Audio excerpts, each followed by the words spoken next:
All right, so we were in Rancho Cucamonga at the Maloof Residence, and I'm here with Mike Johnson. Mike, what a beautiful place. I've never been here before. Tell us a little bit about this place.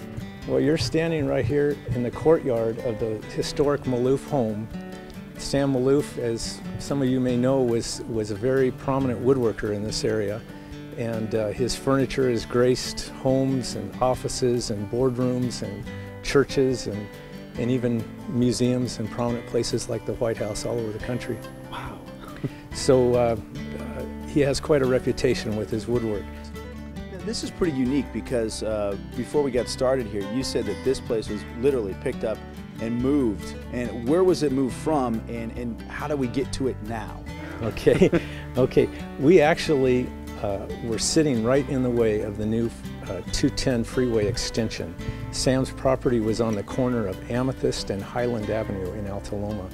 And the reason for this relocation was because his house was declared a historic home by the California Registry of Historic Places. And because of that, the home couldn't be torn down. And we are now at the top of Carnelian Avenue, right below King Ranch. I'll let you in this way and we'll walk right into this very lush compound. Wow, very cool. Wow, this is beautiful. I guess if I had a house like this, I'd call it a compound too.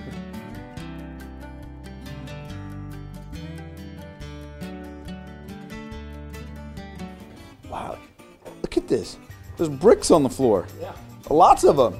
Now, one thing you're going to notice is that they're loose. They're not mortared. And that was intentional. Sam liked to hear the clinking as he would walk through the floor. Every single door, handmade door, is different. He wasn't a believer of you know, making everything match or look alike. We're in what appears to be a museum, and it has the museum feel in this room. I'm looking at, did he make this? Well, actually, this room houses collections of several different craftspeople, all the way from American Indian pottery, which is in a really nice display case over on that side of the room, to collections of turned wooden bowls from well-known wood turners. Sam was so taken by the craftsmanship that he actually ordered this one custom made to fit right here. Normally they would be considerably longer, but Sam wanted to hang it right here so people could see not only the bottom but from the top, from up here. These are examples of some of Sam's music stands. Sam's work has always been characteristic of having a very sculptural quality. Joinery isn't abrupt. Everything blends together. Okay. And you'll see it on his chairs, you'll see it on pieces like this. You'd have to be outside to really see what I'm talking about, but we're actually standing on stilts. And when we were at our old location, this room was actually nestled in amongst big avocado trees, and so you actually felt like you were kind of in a treehouse in this room. Oh. And what makes it kind of unique is this beam right above our heads here is actually a branch of a tree that was on the old piece of property that had fallen in a windstorm. And so what we did was debark it and clean it up and sand it just a little bit, and then he incorporated it as a tie beam in this little room here.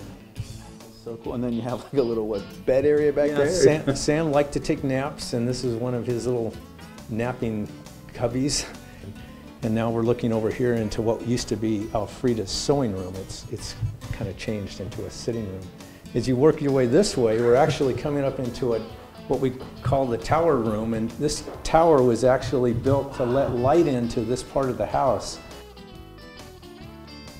Sam and Alfreda would actually have their bed floating in the middle of the room like this without a headboard or not up against a wall. I always thought that was rather unique, but that's the way they had it. Some people have called him the dean of American modern woodworking, and what they call the studio craft movement, which began in the 1940s and 1950s. Sam was a prominent figure in that movement and actually became probably one of the most sought after people to acquire furniture from.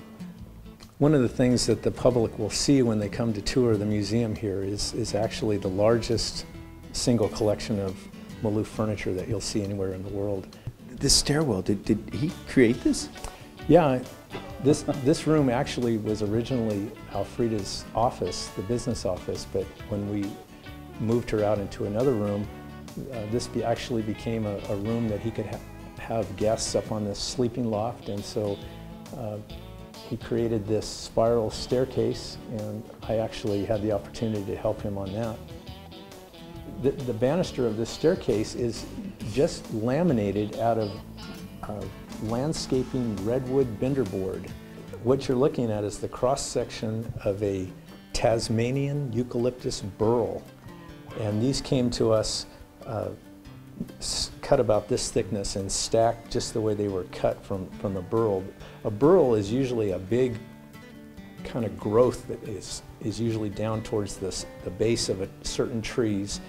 And what makes them so desirable is that they'll have this just wild figure in it. Yeah. I really think this is just quite a unique showpiece. But you'll notice that what we've done is we've taken such a completely natural edge piece of wood and put it on one of Sam's entirely finished sculptural bases. And look how well they work together. It's beautiful. It's so beautiful. All right, so we're out here in the garden. It's beautiful out here too. Yeah, the garden is one of the showpieces of the property. And we actually have a couple different decks that you could bring a picnic lunch and have your lunch here. Besides the tours, the normal tours that someone can take on Thursday and Saturday afternoons, we have events going all year long. We've got pruning and planting workshops 4 times a year.